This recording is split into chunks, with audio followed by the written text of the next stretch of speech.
नमस्कार, हमारे digital platform में आपका स्वागत है। जब कोई देश सच को झूठ से ढकने की कोशिश करता है तो एक ना एक दिन सच्चाई सामने आ ही जाती है। ऐसा ही कुछ हुआ है पाकिस्तान के साथ।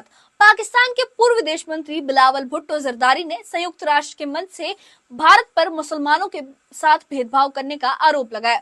उन्होंने कहा कि भारत ऑपरेशन सिंदूर के जरिए मुसलमानों को टारगेट कर रहा है, लेकिन वहीं उसी मंच पर एक मुस्लिम पत्रकार ने बिलावल की बातों को तथ्यों के साथ झूठ साबित कर दिया।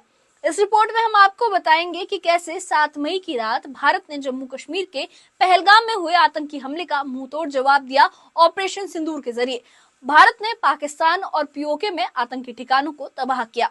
और सबसे खास बात ये रही कि इस ऑपरेशन की जानकारी देने वाली टीम का नेतृत्व एक भारतीय मुस्लिम महिला सैन्य अधिकारी लेफ्टिनेंट कर्नल सोफिया कुरैशी ने किया। सोचिए, पाकिस्तान भारत को मुसलमानों का दुश्मन बता रहा है और भारत की ओर से एक मुस्लिम महिला अफसर दुनिया को ऑपरेशन के बारे में, ऑपरेशन सिंदूर के बारे में ब्रीफ कर रही है। यही फर्क है भारत और पाकिस्तान की सोच में।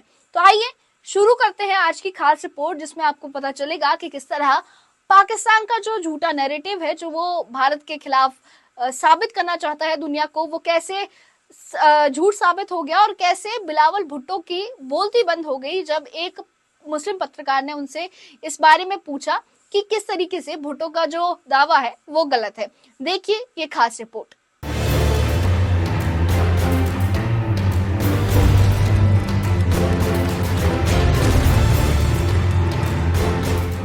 7 मई 2025 की रात भारत ने जम्मू कश्मीर के पहलगाम में हुए भीषण आतंकी हमले का जवाब ऑपरेशन सिंदूर के तहत दिया। इस ऑपरेशन में भारतीय सुरक्षा बलों ने पाकिस्तान और पीओके में 11 आतंकी ठिकानों को निशाना बनाया। सबसे बड़ा हमला जैश ए मोहम्मद के गढ़ बहावलपुर में किया गया, जो मसूद अजहर का गृह नगर है। इस कार्रवाई में उसके परिवार के 21 सदस्य मारे गए। भारत ने ये साफ कर दिया कि आतंक के खिलाफ अब वो किसी भी हद तक जा सकता है और जवाब हमेशा निर्णायक होगा।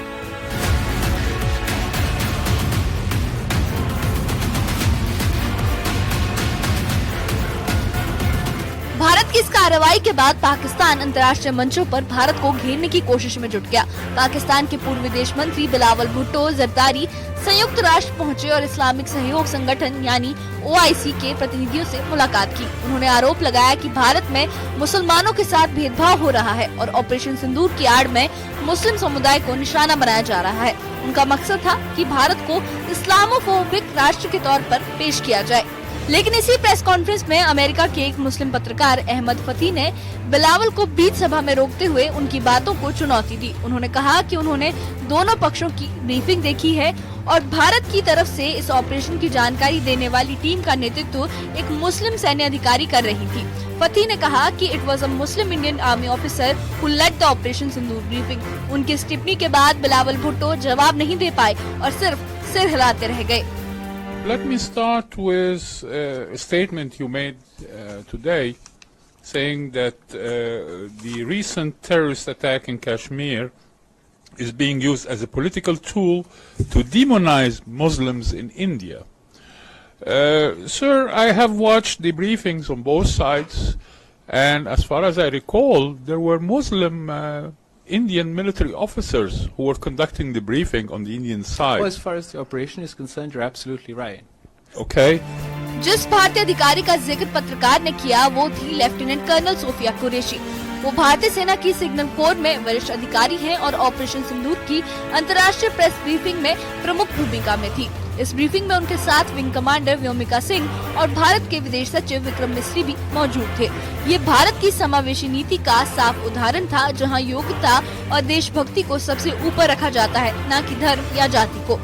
पत्रकार के इस सवाल के बाद बिलावल भुट्टो बगले झांकने लगे, भारत के खिलाफ माहौल बनाने में लगे।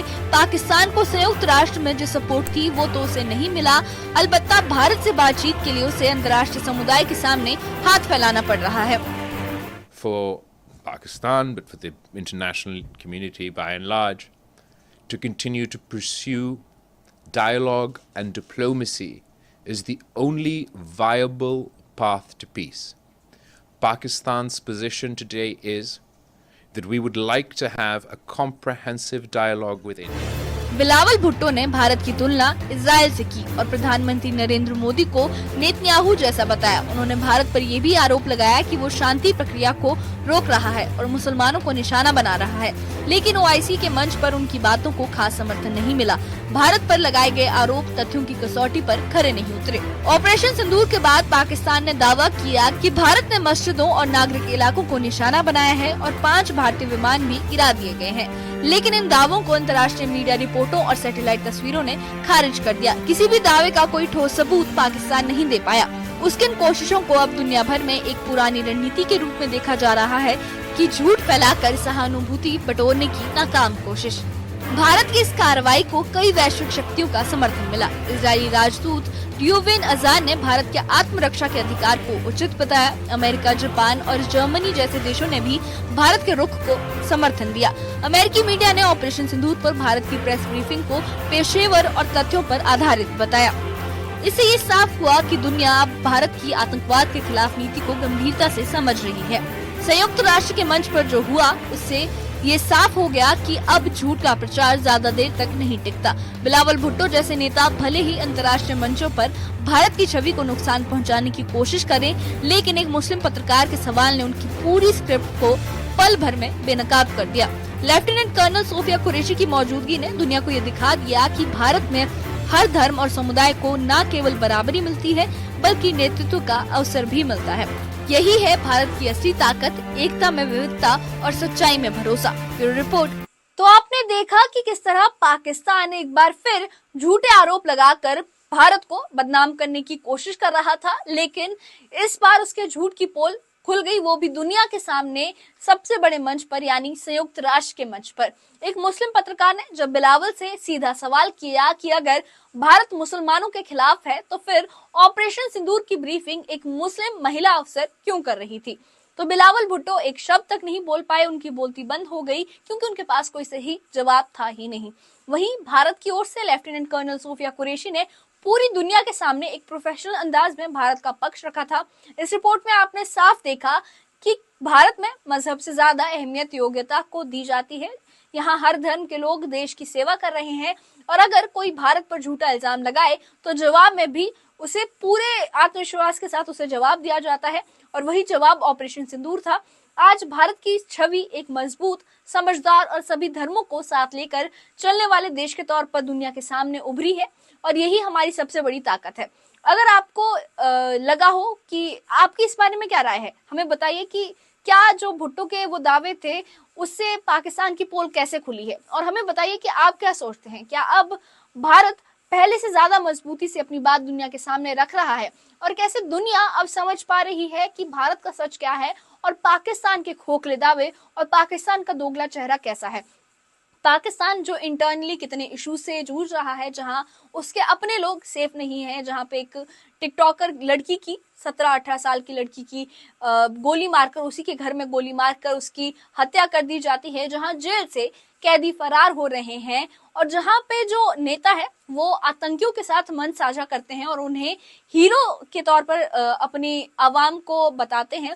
तो ऐसा पाकिस्तान जब दुनिया भर में ऐसे बड़े मंच पर, यूएन जैसे नेशनल स्टेज पर भारत के बारे में ऐसे झूठे नैरेटिव साबित करने की, झूठे नैरेटिव सेट करने की कोशिश करता है और फिर पाकिस्तान की पोल खुल जाती है, तो ऐसे में पाकिस्तान की पूरी दुनिया के सामने क्या अहमियत रह गई है, क्या इज्जत रह गई है, और पाकिस्तान को क्या अब कोई सीरियस लेगा।